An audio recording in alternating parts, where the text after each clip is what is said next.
You're listening to the Spend 10K a Day podcast, brought to you by the performance marketing experts at MuteSix. This is your source for cutting-edge insight into the world of online advertising from the team with more Facebook case studies than any other agency on the planet. Here is your host, Susana Magare. Hey spenders, welcome to the Spend 10K a Day podcast. My name is Susana Magare, one of the campaign managers here at MuteSix, and with me again is our Chief of Strategy, Moody Nashawaty. Hey, Moody. Hey, how's it going? Good. We're back here in Santa Monica talking about our favorite topic, Facebook ads, and I'm really excited today. Are you excited? Yeah, really excited. You sound really excited. No, I'm really excited. Also, it's nice. It's really nice outside. Guys, Santa Monica is beautiful. If you haven't been out here, come say hi to our office. Come walk in and see what we're doing here. It'd be great. Come in at sunset, too. You get to see the sunset here. You can see the ocean from our office. Anyway, let's get back to it. So I'm really excited because today we're talking about what really matters when it comes to your Facebook advertising strategy. We're going to talk about the things that you need to focus on to get scale quickly. Yeah, that's right. People come up to me all of the time. And they're like, "What are those key things I need?" When you're thinking about sports and a coach being able to like mentor an athlete and giving him those key things, those key principles or key things to focus on to really make an impact quickly. That's what we're here for. That's what we do. I always look at paid scale and as it's a full funnel thing, and you have to focus on multiple areas. And there's an analogy that comes up all of the time. It's like a triathlon. When you're running an Ironman, which, by the way, I did some research. Ironman is, it's 2.4 miles of swimming, it's 112 miles of bicycling, and then it's another 26-mile marathon. Wow! So if you ever wanted to run an Ironman, that's what you have to do. So you need some qualifications to get in on that, I bet. Yeah, it's crazy. It's absolutely crazy. And anyway, I get this analogy, and it makes so much sense.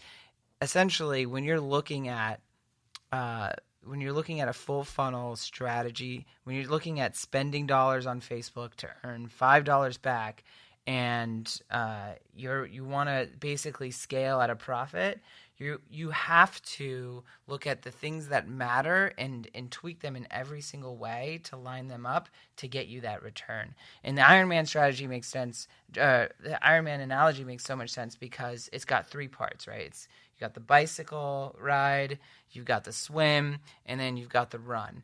And if you're going to do great and work on your time, there's only so much time you can spend on each part of the triathlon, right? Each leg, you can only get such a great time and train so hard before you're lacking on, one of the other things. And so with that time, you want to optimize where you focus on.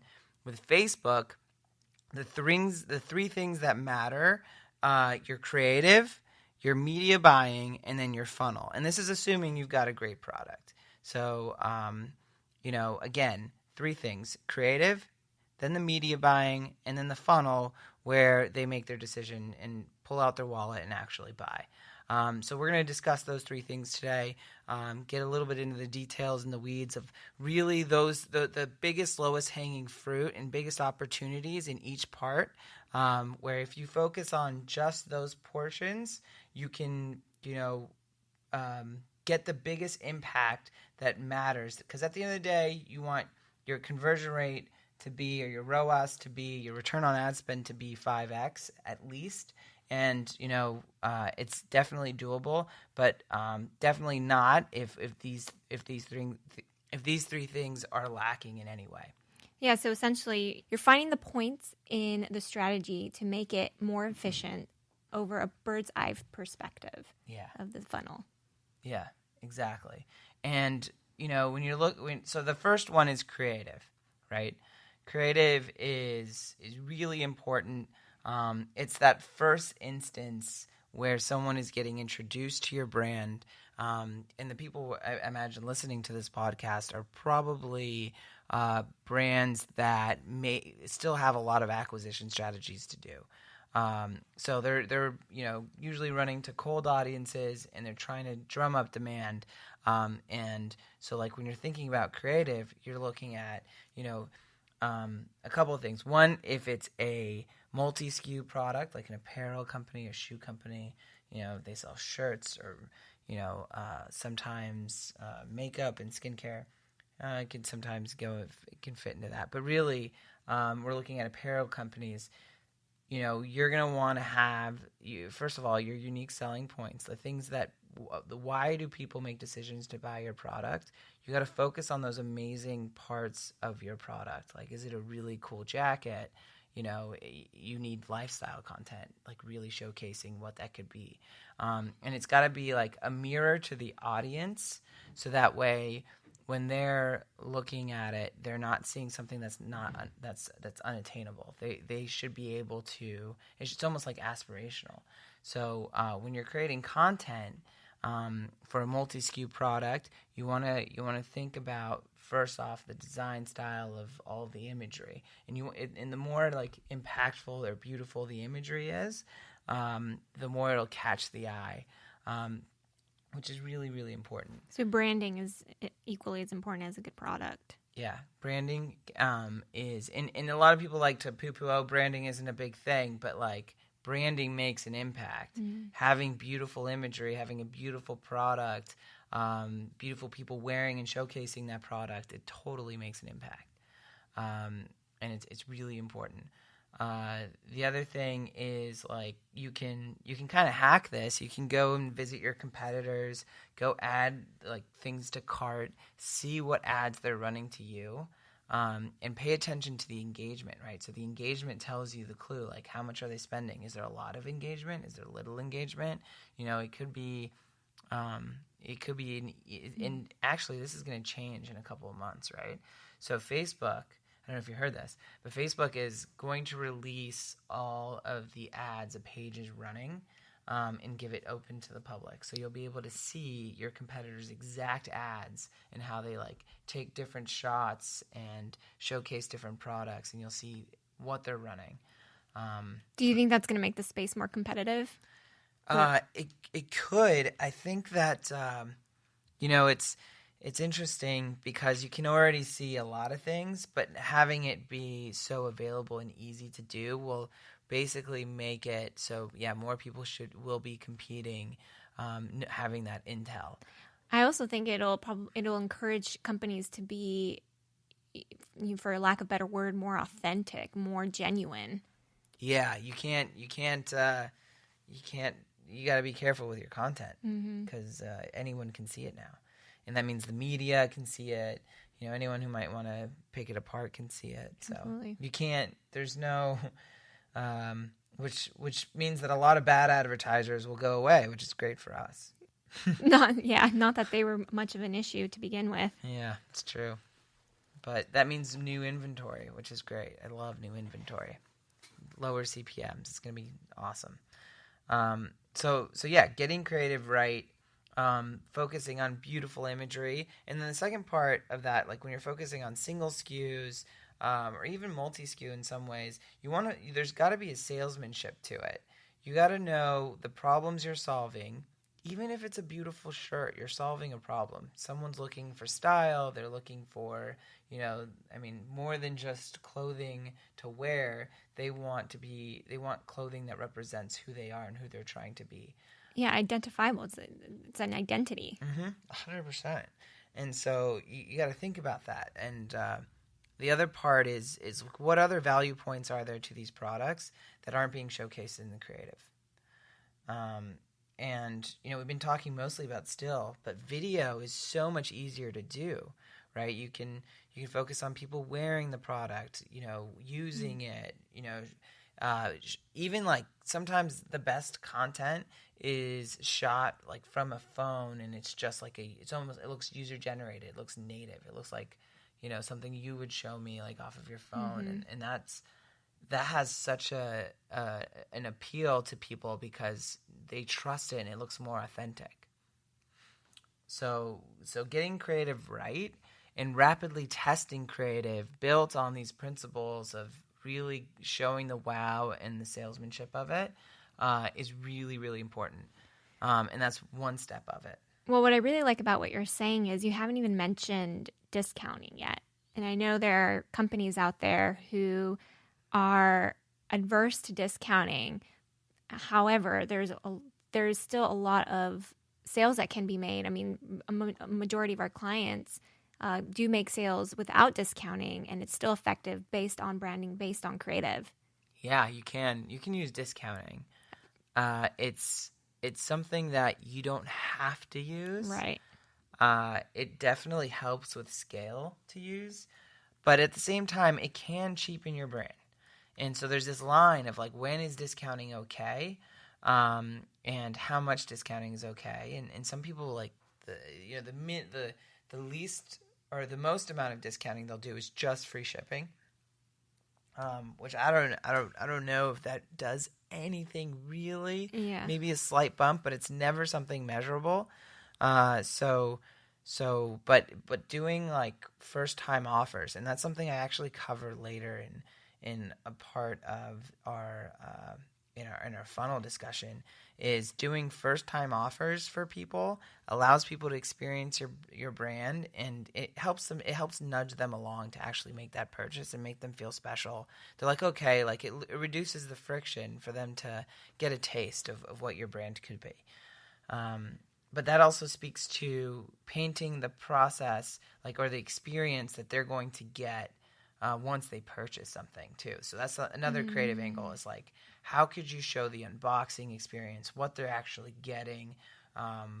Is it maybe it's creative shot from their point of view, so it's like they can actually see themselves using the product, which is great. So yeah, let's segue to media buying.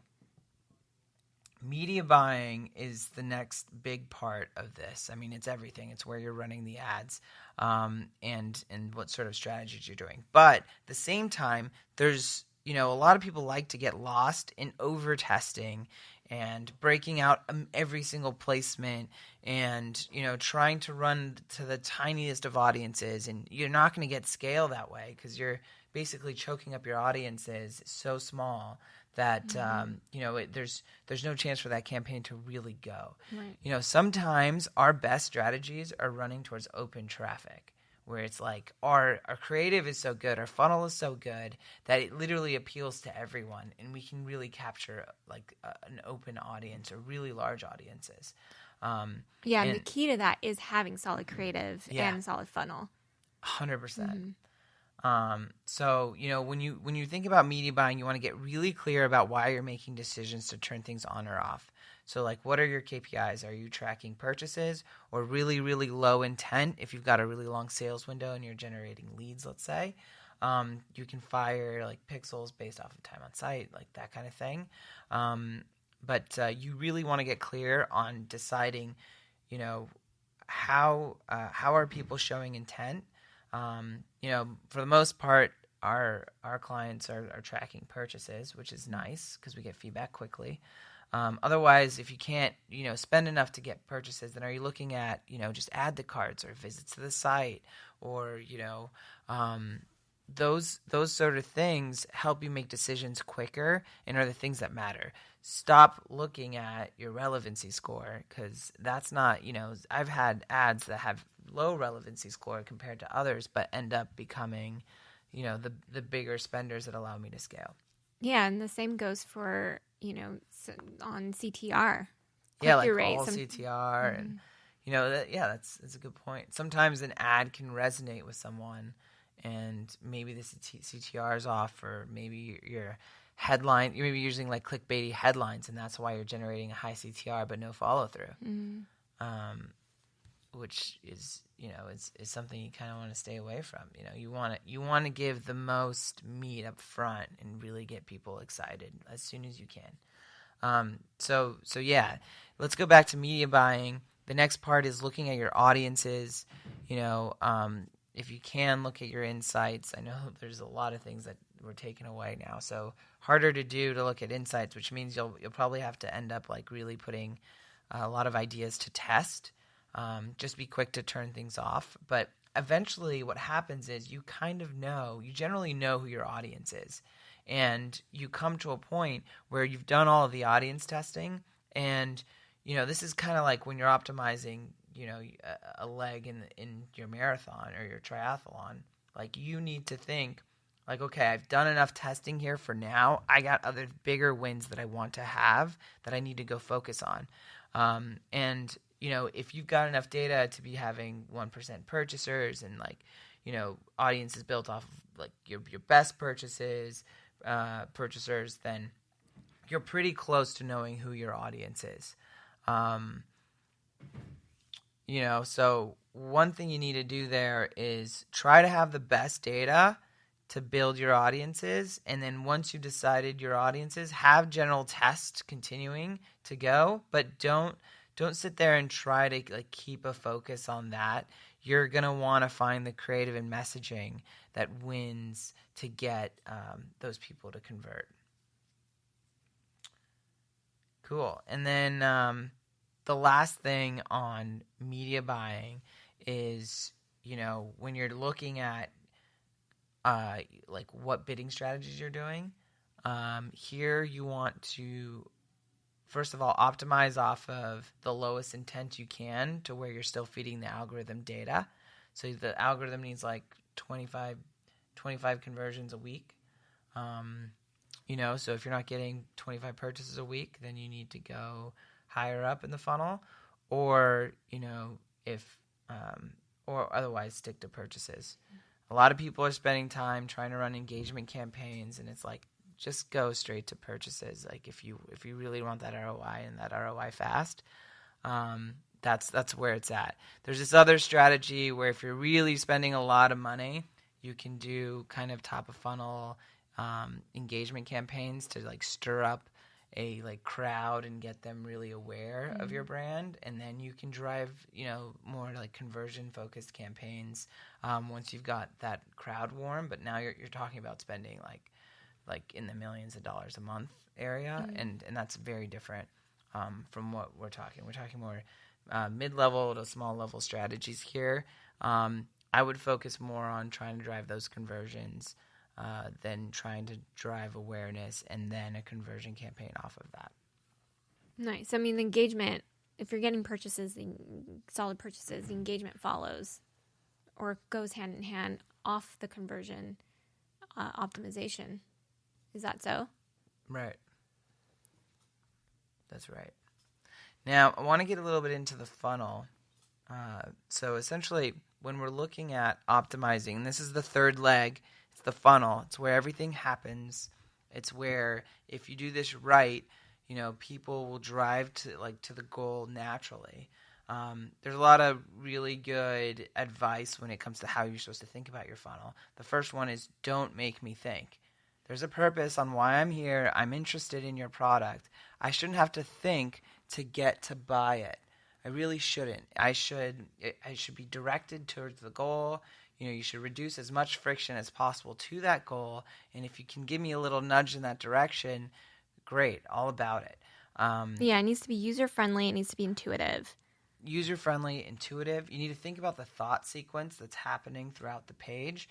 Your whole page is a conversation, and it should be outlined as so. When I'm going to a page, do I see key benefits? Do I see it solving my problems and my pain points? Is there social proof on the page? Is there certain things that key features or am I looking for the way it's styled with other pieces of clothing, or am I looking for a size chart? Or am I, looking at how do I apply this stuff if it's makeup? All of that information needs to be thoughtfully put to where it is there available when my mind is looking for it. And essentially what all that's doing as well is squashing any doubts and increasing your credibility. 100%. And that's it. That's a science and takes a lot of time, but there's so much free information out there on how to really get this right. And then look how you feel on your competitors' websites and poke around. The product page is where the decision is made. Either you're adding to cart and you're going to checkout, or you're not. your product page, sometimes we send traffic straight to the product page. It needs to be set up where you can get all of those things, and it's almost like a landing page with the amount of information. A product page that just has a button and like choosing your sizes and a few detailed shots isn't going to do as well as something that takes the time to really talk about the quality of the fabric or the details. And even the product images, like, do you just have 2 product images, or do you have like 10, 15 really detailed shots from every angle? And even maybe a video where someone is like, walking in the product or showcasing the product is really important. What I've seen work really well as well is the user-generated photos that get uploaded to show how that product's used with other buyers. Yeah. That's worked really well. Yeah, the 460 integration, which brings in your Instagram as a feed, and you can literally see how people are wearing like that product, and it's all just lifestyle shots, and that's amazing. Yeah, and it's like in the wild what it looks like. Exactly. So yeah, it's really important. The other part of the funnel is, now, let's say what if you say, hey, Moody, I've done all the things here. I've made my perfect creative. I've really, honed in on my media buying strategies and figured out what to do there. And then my funnel I've cleaned up entirely. I still can't get cold people to convert profitably. Well, then you need to add just a little bit of urgency and make them feel special. And this is kind of what we're talking about. Mm-hmm. But essentially, like a pop-up that gives a first-time offer is something that's really helpful, followed by like a welcome series that's 3 to 5 days long, and maybe an offer where they can convert after 3 days of thinking about it. We've seen that really work well. And there's some tricks there of what to do, but essentially, like, as long as your offer is strong, your product looks good, and all of these things you've focused on, you shouldn't be that far off from profitable campaigns that can actually scale. Not like spending a couple $100 a day. I'm talking about thousands, $10,000 a day. These are the things and principles that go into that scale strategy. Wow! Yeah, wonderful. Yep. Great. Well, I think we covered it. One question I have for you, Moody, is we have all these 3 things: the creative, the media buying, and the funnel. And at the ad level, you may say it's easy to see where the issue is in media buying. How can you tell whether it's the creative or the funnel that's not working or is working? If because you mentioned sometimes. You mentioned that the all 3 are in place, but there's still no purchases. How can you tell that that urgency needs to be created, or that the creative still needs work, or that the funnel still needs work? Yeah. So what we're there's so many different things that could be it. I can imagine. Let's look at top down. So creative, the first instance, and the other thing is messaging, right? Like, what's your copy look like? Does it clearly state the value? Does it match tone to what your audience expects? Another really good hack is to go on your competitors' Instagrams, get their brand and like the way they talk, like their branding done. And I'm not saying that we want to do that from our strategy standpoint, right? We're not trying to be other brands, but it's just interesting to see how they display value in their messaging. And it's a nice thing to either match or put your own spin on when it's something that actually resonates with their audiences, and that's one thing that's really important for creative. And so a lot of the times people are messing up on messaging. Do they have a video that actually sells the product, talks about the unique selling points? So that's like usually my biggest go-to. That's like one of the biggest factors is like, do they have solid video strategies? because that's the thing that unlocks the next tier in spend is solid video creative. And I'm not talking about like high design video creative, but creative that actually sells the product well. And it's something that we keep talking about here is that people made TV commercials for 70 years without any information on how those commercials actually did. They looked at Nielsen numbers, and they looked at did sales go up last quarter? Yeah, okay, let's keep doing it. Let's keep running it. And now we get to see real time the feedback on the creative level. So I urge everyone to keep looking at different ways to display creative. That's the biggest thing. And so I think that if your funnel looks great, because it's not hard to get your funnel right if you're looking around and you're thinking pretty smartly about it, not hard to get your funnel right. Your media buying's not hard to get right either. If you're targeting the right people, you're building like solid lookalike audiences off of good data, and you're honing in on the exact audience that you have, and you're generally doing simple media buying strategies, and just using like conversion-based campaigns. Creative is the thing where people, I think, have the hardest time, and it makes sense. I mean, salesmanship is like one of the biggest, most paid positions out there where you can make the most money because it's so difficult to understand that, and connecting and resonating with your audience is so difficult. So that's the one thing we're really focusing on here is building a creative team that understands how to drive a response. And I bet that the biggest thing that's going on out there on either internal media buying teams or at other agencies is that no one's looking or testing creative enough. Yeah, that makes a lot of sense. It's it's the first thing that people see, and it's also the hardest to get that first click as well. So there you have it. These are the 3 things that you need to get on to get scale. Got to get scale. These are the biggest things. These are the things you need to focus on. Thanks, everybody, for listening. We'll catch you later. Thank you. And if you are interested in digesting more of MuteSix, go to MuteSix.com and check out our goods and send us a message if you have any questions.